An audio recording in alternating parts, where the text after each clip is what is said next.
Talent hunt show ആയ നായികാനായകൻ എന്ന television ഷോയിലൂടെ cinema രംഗത്തേക്ക് കടന്നു വന്ന വിൻസി അലോഷ്യസ് വളരെ പെട്ടെന്നാണ് ജനപ്രീതി നേടിയത്. വിൻസിയുടെ മുതൽക്കൂട്ട് എന്ന് പറയുന്നത് സ്വാഭാവികമായ അഭിനയ രീതിയാണ്. ഈ നാച്ചുറൽ ആക്ടിങ്ങിനെ പിൻപറ്റി വിൻസിക്ക് മികച്ച സിനിമകളും മികച്ച കഥാപാത്രങ്ങളും തുടരെ ലഭിച്ചു.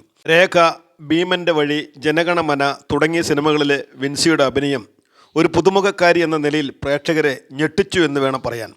രേഖയിലെ പ്രകടനത്തിന് സംസ്ഥാന ഗവൺമെൻറ് വിൻസിക്ക് ആ വർഷത്തെ ഏറ്റവും നല്ല നടിക്കുള്ള സംസ്ഥാന പുരസ്കാരം തന്നെ കൊടുത്തു. പെട്ടെന്ന് നാലാളറിയുന്ന നടിയായപ്പോൾ വിൻസിക്ക് പതിയെ മതിഭ്രമം പിടിപെട്ട പോലെ തലയിൽ അഹങ്കാരം നിറഞ്ഞു. ഇത് എൻ്റെ അഭിപ്രായമല്ല, വിൻസിയുടെ അഭിപ്രായമാണ്.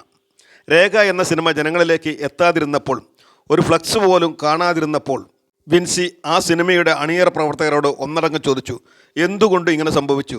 സിനിമ ആൾക്കാരിലേക്ക് എത്തിക്കുന്നതിൽ നിങ്ങൾ പിന്നോട്ട് പോയില്ലേ? നിങ്ങൾ പരാജയപ്പെട്ടില്ലേ എന്നൊക്കെ അവൾ ചോദിച്ചു. അവിടെ നിന്നായിരുന്നു അഹങ്കാരത്തിൻ്റെ തുടക്കമെന്ന് വിൻസി പറയുന്നു.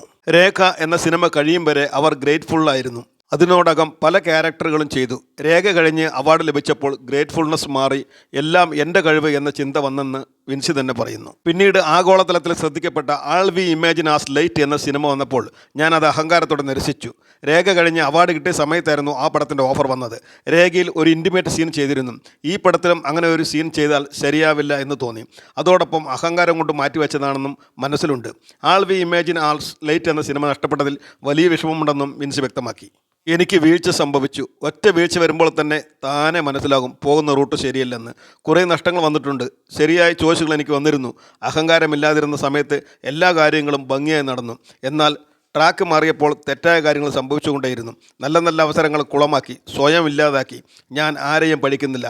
എല്ലാം എൻ്റെ തെറ്റ് തന്നെയാണെന്ന് വിശ്വസിക്കുന്നു. തെറ്റുതിരുത്തി തിരിച്ചു വരണമെന്ന് ഞാൻ ആഗ്രഹിക്കുന്നു, വിൻസി പറഞ്ഞു നിർത്തി. വിൻസി അലോഷ്യസ് എന്ന ഈ കരുത്തുറ്റ അഭിനേത്രിയോട് GPS മീഡിയയ്ക്ക് ഒന്നേ പറയാനുള്ളൂ. നിങ്ങൾ എവിടെ വീണോ അവിടെ നിന്നും സടകുടഞ്ഞെഴുന്നേൽക്കണം. നിങ്ങളിൽ നല്ലൊരു അഭിനേത്രി ജ്വലിച്ചു നിൽപ്പുണ്ട്. ഒരു തീപ്പൊരിയിലൂടെ കത്തി ജ്വലിക്കണം. നിങ്ങളുടെ അഭിനേത്രിയുടെ ആംബിയർ രേഖയിലൂടെയും വികൃതിയിലൂടെയും ഭീമൻ്റെ വഴിയിലൂടെയും ഞങ്ങൾ കണ്ടതാണ്. ഉള്ളിലെ അഗ്നി കെടാതെ കാക്കാൻ വിൻസി അലോഷ്യസിന് കഴിയട്ടെ എന്ന് GPS മീഡിയ ആത്മാർത്ഥമായും ആശംസിച്ചുകൊള്ളുന്നു.